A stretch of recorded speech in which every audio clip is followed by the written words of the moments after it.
Y bien, amigos, una vez más sean todos bienvenidos a Mirada Semanal. Esta semana, pues, hemos tenido que hacer varias evaluaciones previas para poder definir un poco la agenda.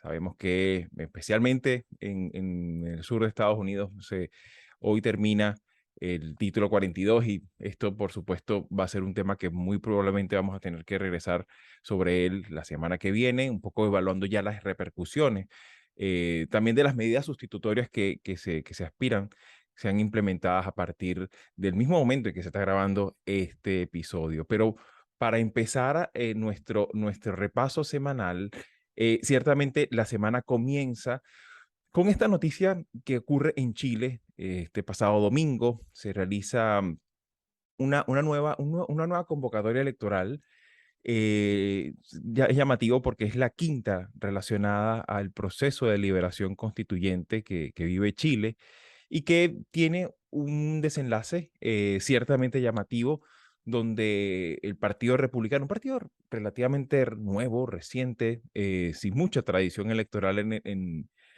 Chile, pero bastante escorado a la derecha, resulta ser el principal ganador de esta contienda y uno de los actores, sin lugar a dudas, centrales para si es que se llegara a aprobar un nuevo texto constitucional, va a tener sí o sí su aprobación. En este contexto, Manolo, resulta llamativo, a veces esto lo pudiera uno comparar sobre todo con las personas que no están viviendo o no están tan familiarizadas al contexto chileno, que bueno, si sintonizaron la serie en el primer episodio en el 2019 o 2020 y de repente volvieron a sintonizar la misma serie pero en el 2023, o sea, resulta, bueno, pero ¿qué pasó aquí? ¿Cómo cambió, cómo se dio un viraje tan importante en el entorno político, ¿no? Entonces me gustaría un poco tu apreciación de contexto para examinar este resultado y sus implicaciones en el contexto de esta Chile bueno, que busca de una manera institucional y pacífica un cambio constitucional. Mira, la primera cuestión es que hay que señalar que siempre que hay unos comicios, que siempre que se consulta a la gente por una opinión expresada en una opción, es medir el pulso, se mide el pulso de una sociedad. Y esa sociedad, al tener pulso, eh, digamos que señala dos cuestiones. Una, directamente por lo que se le está preocupando, pero otra, por el estado de ánimo. Entonces, a veces es esto segundo que predomina ante lo que se está preguntando, ¿no? Y creo que cuando estamos en un proceso como en el chileno, que tú muy bien has señalado que ya va para 4 años, hay que pensar que todo esto es reacción a la gente en la calle en octubre del año 2019, cuando empezó a articularse este proceso de reforma constitucional. Y lo último que hemos tenido, como ha señalado el domingo pasado, pues es una elección en la que hay datos que sobrepasan a la propia idea de lo que se está preguntando. Por ejemplo, el primer dato es una participación muy elevada. De acuerdo que el voto vuelve a ser obligatorio en Chile, pero estamos hablando de una participación que se ha acercado al 85%. En segundo lugar, que una fuerza política, en este caso el Partido Republicano que lidera José Antonio Cast, es el partido más votado en Chile desde 1990, ojo esto, es decir, en los 33 años de democracia chilena después de Pinochet, este partido político ha obtenido 3.468.000 votos, lo que supone el 35%. Ningún partido político hasta ahora en Chile había tenido esto. Y esto es un fenómeno que trasciende a la propia cuestión electoral. Ahora bien, de la cuestión relativa o referida a lo que se preguntaba. Para mí, sí, esta es la primera noticia, pero hay una segunda noticia que quizás sea casi igual de importante que esta, y es que entre los votos nulos y blancos hubo un 20%. Es Claro. decir, estamos hablando de una opción que en el fondo es la segunda opción de las posibilidades que se daban en las elecciones, ¿no?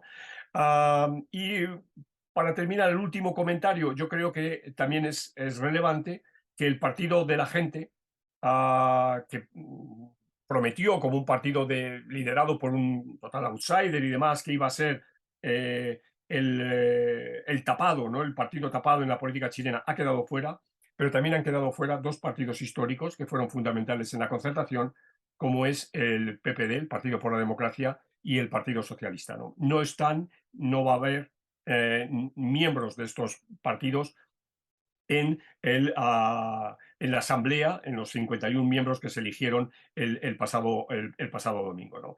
Y ahora, bueno, quedan por delante prácticamente 6 meses hasta el plebiscito de diciembre, que deberá ratificar o no el proyecto, que ahora mismo se está haciendo un borrador preliminar por parte de 24 expertos que van a tener que discutir los 51 electos, y ya digo, 51 electos, de los cuales el Partido Republicano va a tener una clara mayoría. Si a esto le añaden los 11 diputados o representantes de la UDI y de Renovación Nacional, es decir, van a ser 34 escaños de 51 que están en Claro. posesión de la derecha.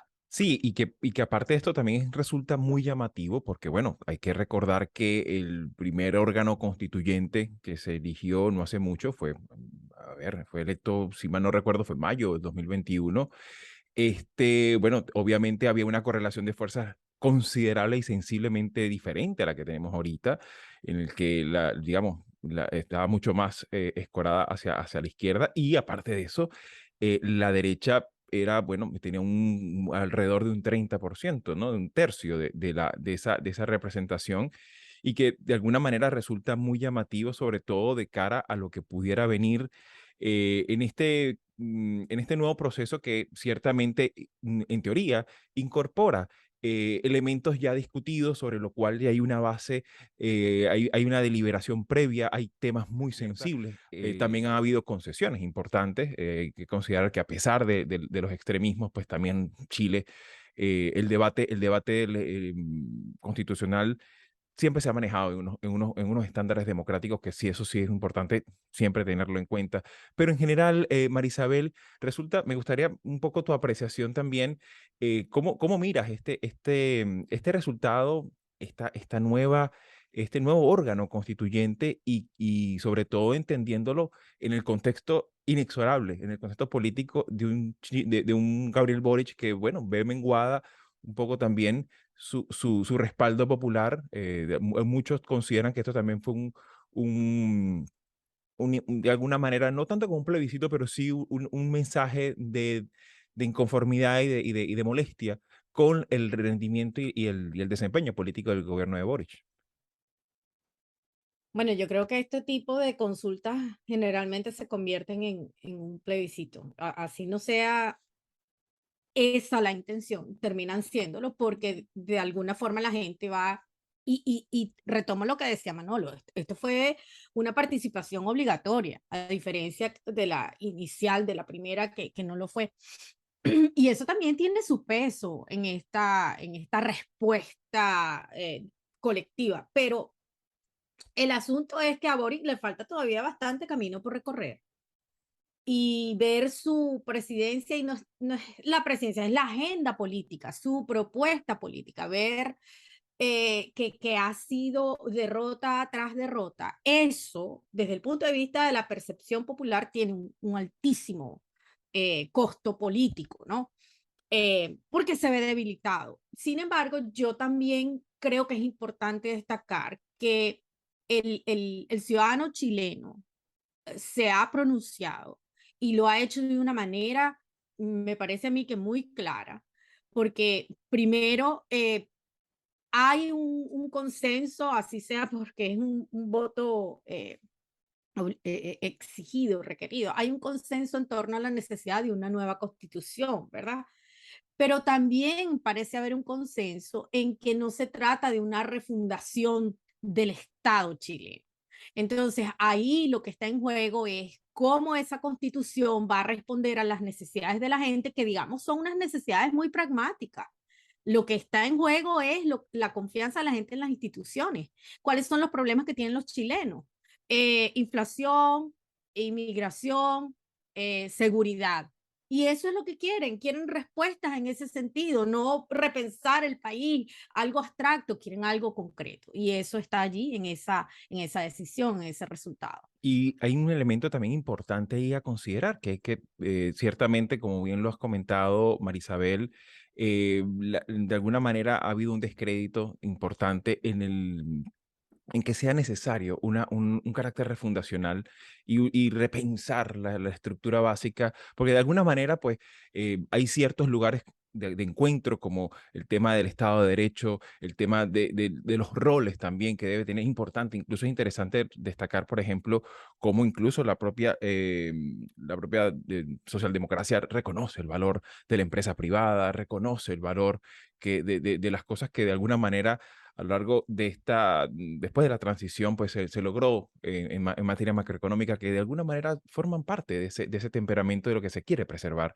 Sin embargo, me resulta también obviamente llamativo que, bueno, pudiera darse, obviamente aquí no hacemos ejercicio de politología ficción, ¿no? Pero sí podría darse el fenómeno muy llamativo de que, bueno, Gabriel Boric termine firmando una nueva constitución aprobada pues por su antagonista, ¿no? Y claro, eso no es algo que por supuesto es muy llamativo y que podría ocurrir, ¿no? Sin embargo, por supuesto, esto abre todavía un proceso bueno, habría que ver un poco cuáles son las concesiones, si es que las da también esta nueva mayoría, y también un poco cuál puede ser la capacidad de adaptación y también de aprendizaje de esta gran coalición de izquierda que también sigue teniendo una presencia activa en la vida deliberante de esta nueva constitución y también en la vida política del país. Así que bueno, hasta aquí te interesan los temas que hemos abordado, puedes ayudarnos a seguir publicando estos fragmentos, dándole like, compartiéndolos, comentando y suscribiéndote al canal. El audio de la entrevista completa lo puedes conseguir en la página latinoamerica21.com/podcast y en las principales plataformas de audio. Subimos videos nuevos todas las semanas, así que nos volveremos a ver muy pronto.